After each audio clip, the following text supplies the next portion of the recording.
নমস্কাৰ বন্ধুসকল, পুনে এটা গুৰুত্বপূৰ্ণ ভিডিঅ'লৈ স্বাগতম জনাইছোঁ। বুদ্ধৰ পূৰ্ণিমাৰ দিনা এই পবিত্ৰ দিনটোত এনে কিছুমান কাম ভুলতো কৰিব নালাগে আৰু এনে 5 ৰাশিৰ অত্যন্ত শুভ হ'বলৈ গৈছে। এই সকলোখিনি তথ্য আপোনালোকে এই ভিডিঅ'টোৰ জৰিয়তে জানিব পাৰিব। ভিডিঅ'টো প্ৰথমৰ পৰা শেষলৈকে চাই থাকিব। আপোনালোকৰ এই দিনটো সুন্দৰভাৱে পাৰ হোৱা কামনা কৰি আজিৰ গুৰুত্বপূৰ্ণ ভিডিঅ'টোলৈ আগবাঢ়িছোঁ। বুদ্ধ পূৰ্ণিমাৰ দিনা ভুলতেও আপোনালোকে তুলসী, আমলা বা কলগছৰ ক্ষতি নকৰিব। তুলসী গছ বা আপোনালোকে আমলা গছ বা কলগছৰ আপোনালোকে ক্ষতি নকৰিব। বুদ্ধ পূৰ্ণিমাৰ দিনটোত বন্ধুসকল এই সময়খিনিত আপোনালোকে ৰাতিৰ দৈ একেবাৰে ব্যৱহাৰ নকৰিব। গতিকে এই দিশটোৰ প্ৰতি গুৰুত্ব প্ৰদান কৰিব লাগিব বুলি কৈছে।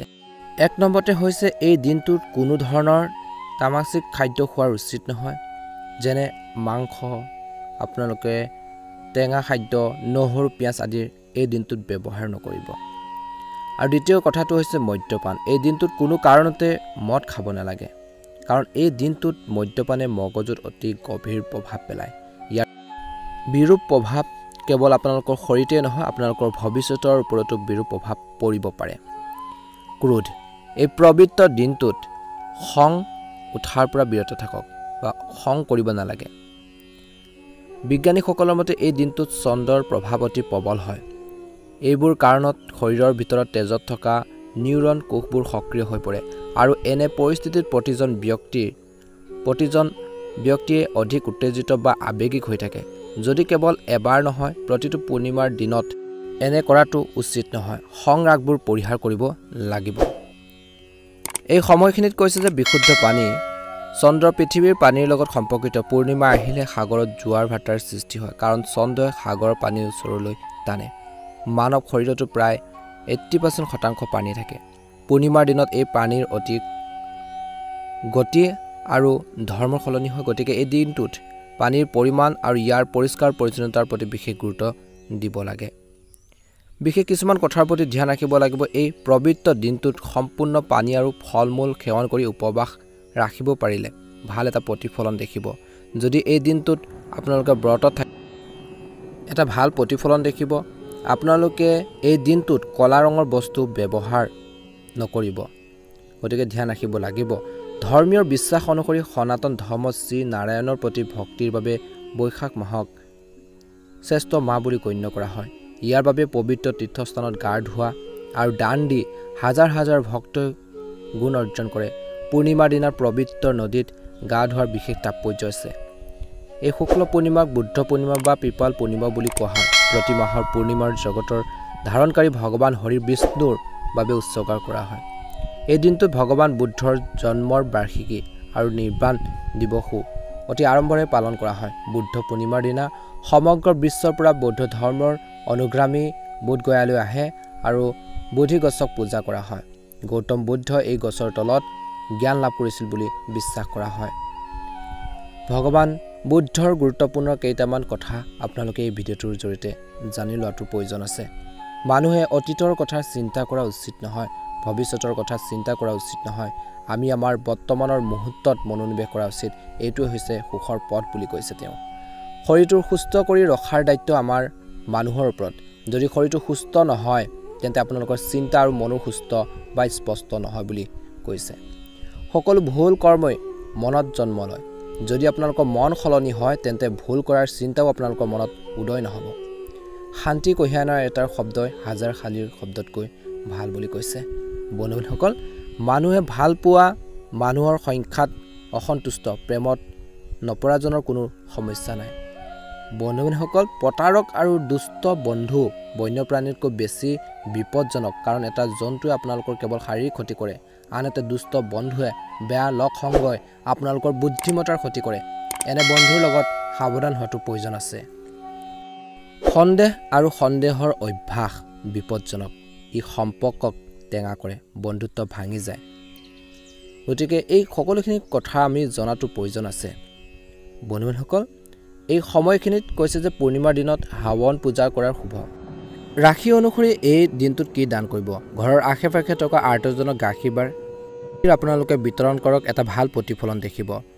বিষ ৰাশি জাতক জাতিকাসকলে সৰু ল'ৰা ছোৱালীক দৈ আৰু ঘৰৰ ঘিউ দান কৰিব পাৰে এটা সুন্দৰ প্ৰতিফলন দেখিব মিথুন ৰাশি জাতক জাতিকাসকলে ঘৰৰ ওচৰৰ মন্দিৰত ছায়াময় গছ ৰোপণ কৰক বন্ধুসকল কৰ্কট ৰাশিৰ জাতক জাতিকাসকলে পানী দান কৰক পানীৰে ভৰা পাত্ৰ এটা দান কৰিব পাৰে সিংহ ৰাশিৰ জাতক জাতিকাসকলে এই পবিত্ৰ দিনটোত গুড় দান কৰক ভাল প্ৰতিফলন দেখিব কন্যা ৰাশিৰ জাতক জাতিকাসকলে ঘৰৰ আশে-পাশে থকা সৰু সৰু ল'ৰা ছোৱালীবোৰক অধ্যয়ন সম্পৰ্কীয় বস্তু যেনে আপোনালোকে কপি বুক কলম কাঠ পেন্সিল আদি দান কৰক এটা ভাল প্ৰতিফলন দেখিব তুলা ৰাশিৰ জাতক জাতিকাসকলে এই পবিত্ৰ দিনটোত গাখীৰ চাউল আৰু বিশুদ্ধ ঘিউ দান কৰক বৃশ্চিক ৰাশিৰ জাতকসকলে এই পবিত্ৰ দিনটোত আপোনালোকে ৰঙা মচুৰ দাইল দান কৰক ধনু ৰাশিৰ জাতক জাতিকাসকলে হালধীয়া কাপোৰত আপোনালোকে চাউল বান্ধি আপোনালোকে দান কৰক বুলি কৈছে মকৰ ৰাশি আৰু কুম্ভ ৰাশিৰ জাতক জাতিকাসকলে কলা তিল আপোনালোকে তেল হওক জোতা চেণ্ডেল ছাতি আৰু নীলা কাপোৰ দান কৰক এটা ভাল প্ৰতিফলন দেখিব মীন ৰাশিৰ জাতক জাতিকাসকলে কোনো ৰোগীক ফল-মূল আৰু ঔষধ আপোনালোকে দিয়ক এটা ভাল প্ৰতিফলন দেখিবলৈ সক্ষম হ'ব পবিত্ৰ দিনটোত বিশেষ 5টা ৰাশিৰ অত্যন্ত শুভ হ'বলৈ গৈছে এই পবিত্ৰ ৰাশিকেইটাৰ ভিতৰত প্ৰথম ৰাশিটো হৈছে কন্যা ৰাশি কন্যা ৰাশিৰ লোকসকলৰ চাকৰি বা কৰ্মৰ ক্ষেত্ৰত অগ্ৰগতিৰ সম্পূৰ্ণ সম্ভাৱনা আছে আপুনি আপোনালোকৰ ইচ্ছা আৰু আগ্ৰহ অনুসৰি কাম কৰিব যিসকল সৃষ্টিশীল বা যাৰ ধাৰণা আপোনালোকৰ ধাৰণাৰ সৈতে মিল খায় তেওঁলোকৰ সৈতে আপোনালোকে যদি বন্ধুত্বপূৰ্ণ বা হাত মিলাই আপোনালোকে লগ এটা ভাল প্ৰতিফলন দেখিব বৈবাহিক জীৱনত সম্পৰ্কৰ মধুৰ হ'ব এগৰাকী মহিলাৰ সহায়ৰ দ্বাৰা আপুনি লাভৱান হ'ব পাৰে আপোনালোকৰ কামখিনি দ্ৰুতগতিত আগবাঢ়িব আপুনি হয়তো হঠাতে অবাঞ্ছিত ভ্ৰমণলৈ যাবলগীয়াও হ'ব পাৰে যাৰ বাবে পৰিয়ালৰ সৈতে সময় কটোৱাৰ পৰিকল্পনা নষ্ট হ'ব পাৰে বুলি কৈছে বাকি শুভ দেখা পোৱা গৈছে দ্বিতীয় ভাগ্যশালী ৰাশিটো হৈছে বৃষ ৰাশি সময় অনুকূল সামাজিক আৰু ৰাজনৈতিক আপোনালোকৰ ক্ষেত্ৰত মানুহৰ লগত সম্পৰ্ক ঘনিষ্ঠতা থাকিব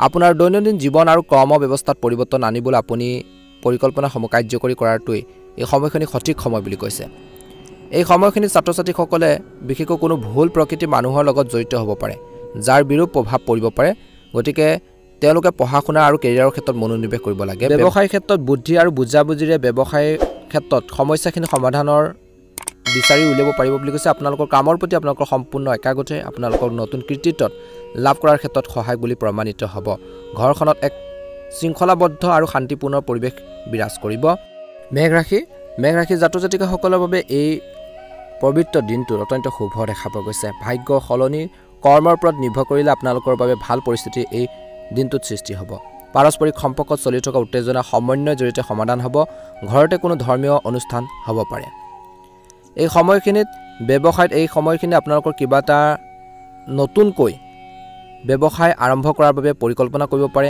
আপুনি গোপনীয় কৰি ৰাখিব যদি কিছুমান কথা বিচাৰিছিল সেইখিনি ওলাই যাব পাৰে গতিকে এই ক্ষেত্ৰত সাৱধান হ'ব লাগিব জীৱন সংগীৰ লগত সম্পৰ্ক মধুৰতা বাঢ়িব ইজনে সিজনৰ আবেগবোৰ বুজি পাব বিপদজনক কামত আগ্ৰহ নকৰিব লগতে গাড়ী চলাওঁতে কিছু সাৱধান হ'ব আপোনালোকৰ নিৰাপত্তা আপোনালোকৰ হাতত থাকিব অন্য এটা ভাগ্যশালী ৰাশি হৈছে মকৰ ৰাশি সৰু সৰু কথাবোৰত মানসিক চাপত পৰাতকৈ শান্ত মনেৰে আপোনালোকে সমস্যাখিনি সমাধানৰ বিচাৰি উলিয়াবলৈ চেষ্টা কৰিব ইয়াৰ দ্বাৰা আপুনি আপোনালোকৰ কামবোৰ ভালকৈ কৰিব পাৰিব কোনোবা আপোনালোকক বিত্তীয় সম্পৰ্কীয় কাম-কাজ সম্পূৰ্ণ কৰাৰ ক্ষেত্ৰত সহায় কৰিব আধ্যাত্মিক স্থানত বা অভিজ্ঞ লোকৰ সংগত কিছু সময় কটাব এই দিনটোত কেতিয়াবা সকলো ঠিক হৈ থাকিলেও দুখ লাগি থাকিব পাৰে কোনো কাম কৰিবলৈ মন নাযাব পাৰে ব্যৱসায়ত আয়ৰ পৰিস্থিতি এই সময়ত অতি দুৰ্বল হ'ব পাৰে অৱশ্যে কিছুমান বিশ্বাসযোগ্য পক্ষৰ পৰা অৰ্ডাৰ লাভ কৰিব যি আপোনালোকক ব্যৱসায় ক্ষেত্ৰত আগবঢ়াই নিয়াত সহায় বুলি প্ৰমাণিত হ'ব কিন্তু প্ৰলোভনত অফাৰ ওপৰত কোনো খৰখেদাৰ সিদ্ধান্ত নল'ব প্ৰতাৰিত হোৱাৰ সম্ভাৱনা আছে কৰ্মৰ ক্ষেত্ৰত শান্তিপূৰ্ণ পৰিৱেশ আপোনালোকে সৃষ্টি কৰিব